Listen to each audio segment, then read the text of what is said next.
So hello friends, welcome back to another new video. तो इस video में guys मैं आपको ये बताने वाला हूँ कि कैसे आप ये जान सकते हो कि एमसीए के कौन से कॉलेज में मैनेजमेंट सीट्स अवेलेबल है एंड कौन से ऐसे कॉलेजेस है जहाँ पे मैनेजमेंट सीट्स जो है वो अवेलेबल नहीं है। इसके अलावा गाइज रिजल्ट के पहले प्रोविजनल एडमिशन से रिलेटेड काफ़ी ज़्यादा जो चीज़ है वो होती है।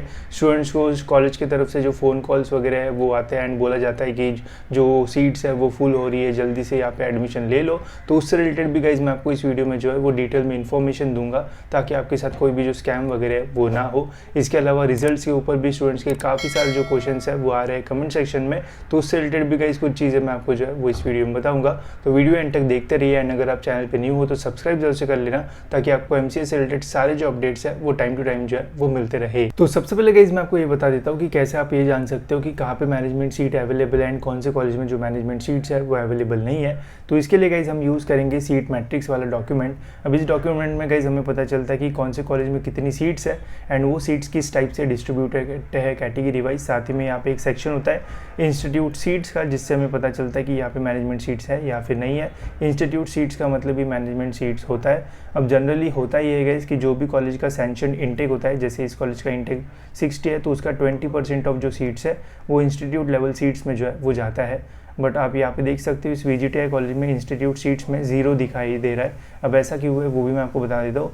अब देखो, जो भी कॉलेज का स्टेटस गवर्नमेंट एडेड गवर्नमेंट होता है या फिर यूनिवर्सिटी डिपार्टमेंट होता है, ऐसे कॉलेज में गाइस हमें जो इंस्टीट्यूट लेवल सीट्स है वो देखने को नहीं मिलता है। यहाँ पे जनरली जो मैक्सिमम सीट्स है वो कैप राउंड के थ्रू ही जो है वो फिल की जाती है। यहाँ पे मैनेजमेंट या फिर इंस्टीट्यूट लेवल सीट्स आपको जो है वो देखने को नहीं मिलेगी, ठीक है। तो ये ध्यान रखना। इसके अलावा बाकी जितने भी प्राइवेट कॉलेजेस होते हैं या फिर प्राइवेट ऑटोनॉमस भी हो गया तो वहाँ पर आपको जो मैनेजमेंट सीट्स है वो देखने को मिल जाएगी। फॉर एग्जाम्पल गाइज ये ठाकुर इंस्टीट्यूट ऑफ मैनेजमेंट ये कॉलेज है, यहाँ पे 180 का इंटेक है, तो इसके जो 20% सीट्स है वो इंस्टीट्यूट लेवल से जो है वो फिल किए जाते हैं, जो कि मैनेजमेंट कोटा भी हम जो है वो बोल सकते हैं, ठीक है। तो इससे गाइस काफ़ी स्टूडेंट्स को फ़ायदा होता है। अब होता क्या है कि मैनेजमेंट जो सीट्स है वो कैप राउंड के थ्रू जो है वो फिल नहीं की जाती है। यहाँ पे कॉलेज लेवल पे राउंड्स होते हैं या फिर सभी कॉलेज के डिफरेंट जो प्रोसेस है वो रहती है। तो अगर आपको डिफरेंट ये प्रोसेस जानना है कि कैसे मैनेजमेंट सीट्स फिल होती है तो इसके बारे में गाइस आप मुझे कमेंट सेक्शन में बता सकते हो। मैं डिटेल वीडियो बना के आपको जो है वो बता दूंगा एंड पूरी प्रोसेस भी समझा दूंगा। एंड इस प्रोसेस में गाइज अगर आप मैनेजमेंट कोटा से सीट्स लेते हो एंड एडमिशन लेते हो तो फिर गाइज आपको जो स्कॉलरशिप के बेनिफिट्स है वो नहीं मिलता है। एंड यहाँ पे जनरली आपको एक तो ज़्यादा फीस जो है वो पे करना पड़ेगा या फिर मिनिमम टू मिनिमम ओपन की जो फीस है वो पे करना पड़ता है। चाहे आप कैटेगरी स्टूडेंट हो या फिर कोई भी इसमें स्टूडेंट हो, आपको मिनिमम ओपन का फीस पे करना पड़ता है या फिर आपको कुछ कॉलेजेस में जो डोनेशन वगैरह है वो भी भरना पड़ता है अगर आपको मैनेजमेंट कोटा से एडमिशन लेना है तो, ठीक है। तो ये होती है मैनेजमेंट सीट्स। जनरली इससे उनको फ़ायदा होता है जिनको कम परसेंटाइल मिले हैं एंड कम परसेंटाइल में जिन्हें अच्छा कॉलेज चाहिए तो उनके लिए गाइस ये ऑप्शन अच्छा रहता है। तो मैनेजमेंट सीट से आपको कम परसेंटाइल में एक अच्छा कॉलेज जो है वो मिल सकता है, ठीक है। तो अब हम बात करते हैं गाइस प्रोविजनल एडमिशन्स के ऊपर, जिसके बारे में मैंने आपको स्टार्टिंग में बताया था। प्रोविजनल एडमिशन होता क्या है एंड इससे कैसे स्टूडेंट्स के साथ क्या हो सकता है वो भी मैं आपको बताता हूँ। अब देखो, बहुत सारे कॉलेजेस के आपको फ़ोन आ रहे होंगे एंड देखो एमसीए के जो नंबर ऑफ़ कॉलेजेस है वो पहले ही काफ़ी कम है एंड अच्छे कॉलेजेस उसमें भी जो है वो बहुत कम है, ठीक है। अब आपके मन में क्वेश्चन आएगा कि यार प्रोविजनल एडमिशन मतलब होता क्या है एंड अभी तो रिजल्ट ही हमारा जो है वो लगने का है, तो जो एडमिशन प्रोसेस है वो कैसे स्टार्ट हो सकती है।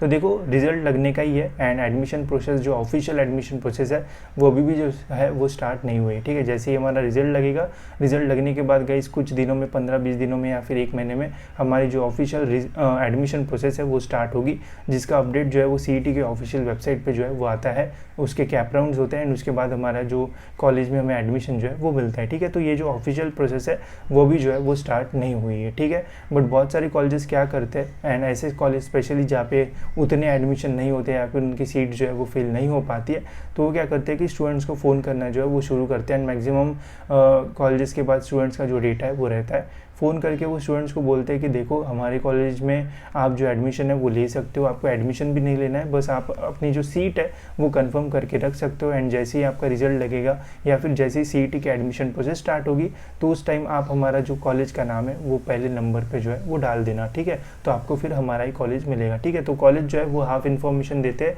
ये नहीं बताते कि हम कैप राउंड के टाइम आपके जो कैप राउंड की लिस्ट होती है कॉलेज की लिस्ट उसमें हम हमारा ही कॉलेज का नाम डालेंगे। वो बस ये बोलते हैं कि आप बस हमारे कॉलेज में जो सीट है वो रिज़र्व कर लो। अगर आपको कैप राउंड में कोई अच्छा कॉलेज नहीं मिलता है तो आप हमारे कॉलेज में एडमिशन ले लेना। अगर आपको हमारे कॉलेज से बेटर कॉलेज मिलता है कैप राउंड में तो फिर आप वहाँ पे ले लेना, एंड यहाँ से जो अपनी प्रोविजनल सीट है वो कैंसिल कर लेना, ठीक है। तो ऐसा वो बोलते हैं, बट जब हमारी एडमिशन प्रोसेस एक्चुअल में स्टार्ट होती है तो वो हमसे लॉगिन आईडी एंड पासवर्ड वगैरह जो है वो ले लेते हैं। एंड हमारी जो कैप राउंड 1 की फॉर्म फिलिंग प्रोसेस होती है उसमें हमें कॉलेजेस के नाम डालने होते हैं।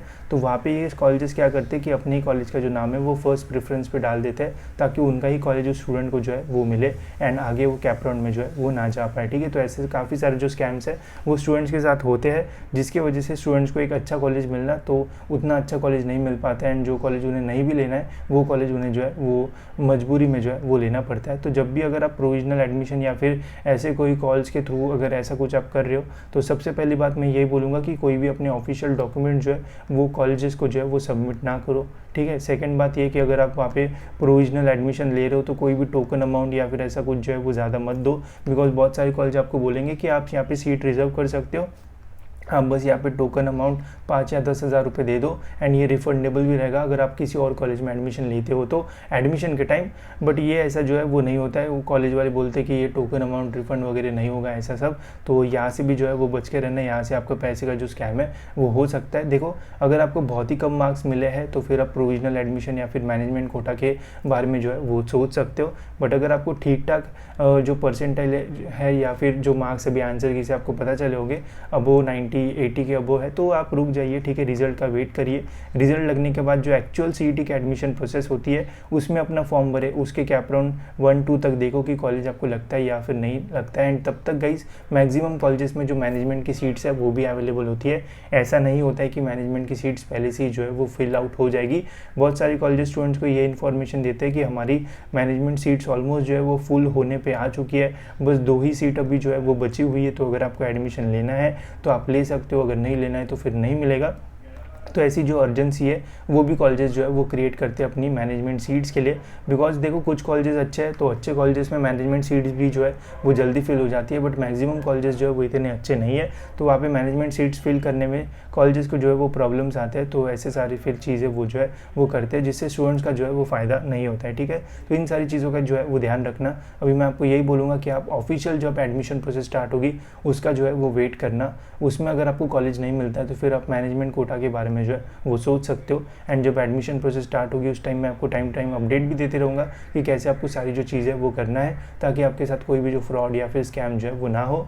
एंड जिन स्टूडेंट्स को कम मार्क्स मिले हैं उनके लिए कौन से अच्छे कॉलेजेस है जहाँ पे आप मैनेजमेंट कोटा के थ्रू एडमिशन ले सकते हो, वो भी कम से कम फीस में, ऐसी भी एक कॉलेज की लिस्ट में आपको जो है वो ज़रूर दूंगा, जिससे आपको और हेल्प हो जाएगी एंड कम परसेंटाइल वाले स्टूडेंट्स को भी अच्छा कॉलेज जो है वो मिलने के चांसेस जो है वो बढ़ जाएंगे, ठीक है। ये तो हो गया गाइस हमारा प्रोविजनल एडमिशन से रिलेटेड। एंड अगर इसके ऊपर कोई डाउट होगा तो आप मुझे ज़रूर पूछ सकते हो, मैं ज़रूर आंसर करूँगा। अब हम बात करते हैं गाइस रिजल्ट्स के ऊपर। अब देखो रिजल्ट्स के ऊपर देखो सबसे इंपॉर्टेंट चीज़ मैं ये बता देता हूँ, देखो जितना एक्सपेक्टेड था अभी तक जो है वो रिज़ल्ट लग जाना चाहिए था, एंड आंसर की का भी जो रिज़ल्ट है वो लग जाना था। मतलब जितना टाइम हमने एक्सपेक्ट किया था, मैक्सिमम लोगों ने जितना भी एक्सपेक्ट किया था, जितने मैंने लोगों से बात की थी, सबका ये कहना था कि ऑलमोस्ट एंडिंग में जो अपडेट है वो आ जाएगा, बट अभी तक हमें कोई भी जो अपडेट है वो देखने को नहीं मिला। लास्ट ईयर जो रिज़ल्ट है वो 20 मई को जो है वो आया था, ठीक है। 20 मई को जो रिज़ल्ट है वो रिलीज़ हुआ था। अब देखो अभी तक जो अपडेट है वो नहीं आया है, एंड कल से जो मई मंथ है वो भी स्टार्ट हो जाएगा, तो अब जो भी है वो मई के मंथ में ही जो है वो आएगा। तो लास्ट ईयर 20 मई को जो है वो रिलीज़ हुआ था, इतना डिले जो है वो तो नहीं होना चाहिए, बट हो सकता है कि आने वाले 10 दिन के आसपास कुछ अपडेट मिले। बट देखो एकदम कंफर्म चीज़ नहीं है, बिकॉज जितने भी मैंने आर्टिकल्स पढ़े कहीं पे भी यहाँ पे कुछ भी कंफर्मेशन नहीं है कि सीईटी सेल रिजल्ट लगाने की सोच रहा है, बिकॉज ऑब्जेक्शन का भी अभी तक जो रिजल्ट है वो नहीं आया है। लास्ट ईयर मई 20 तक रिजल्ट आ गया था, तो अब यही होप करेंगे कि इस डेट के पहले जो रिजल्ट है वो तो भी आ जाए। बाकी कोई अपडेट आता है वैसे मैं आपको जो है वो टाइम पे अपडेट कर दूंगा। इसके अलावा गाइस अगर आपको एमसीए के कॉलेजेस नहीं पता है कि कौन से कॉलेजेस है, तो आप हमारी ये कॉलेज की जो लिस्ट है वो भी ले सकते हो, जिसमें हमने कट ऑफ वाइज जो कॉलेजेस है वो अरेंज किए हैं, ताकि आपको ये पता चल जाए कि कहाँ पे कौन सा कॉलेज है एंड कितना कट ऑफ उनका जाता है, ताकि आप ईजिली उन्हें जो है वो शॉर्टलिस्ट कर सको। एंड इस लिस्ट में गाइस हमने कॉलेजेस को रेड कलर में मार्क भी करके रखा है, तो उससे आपको ये भी समझ में आएगा कि कौन से कॉलेजेस ऑटोनॉमस है, ठीक है। तो ये सारी इन्फॉर्मेशन बस आप आपको एक ही लिस्ट में मिल जाएगी एंड आपको ज़्यादा जो है वो सर्च भी नहीं करना पड़ेगा। साथ ही में इसके साथ आपको बाकी सारे cap round 1, cap round 2, cap round 3 के भी जो कट ऑफ्स है वो मिल जाएंगे। तो इस लिस्ट की लिंक आपको डिस्क्रिप्शन में मिल जाएगी, वहाँ से आप जो है वो ले सकते हो। एंड अगर आपको एडमिशन प्रोसेस या फिर इसके बारे में कोई भी डाउट है तो वो भी आप पूछ सकते हो। ठीक है, तो इस वीडियो में इतना ही गाइस, मिलते हैं ऐसी और एक इन्फॉर्मेटिव वीडियो में।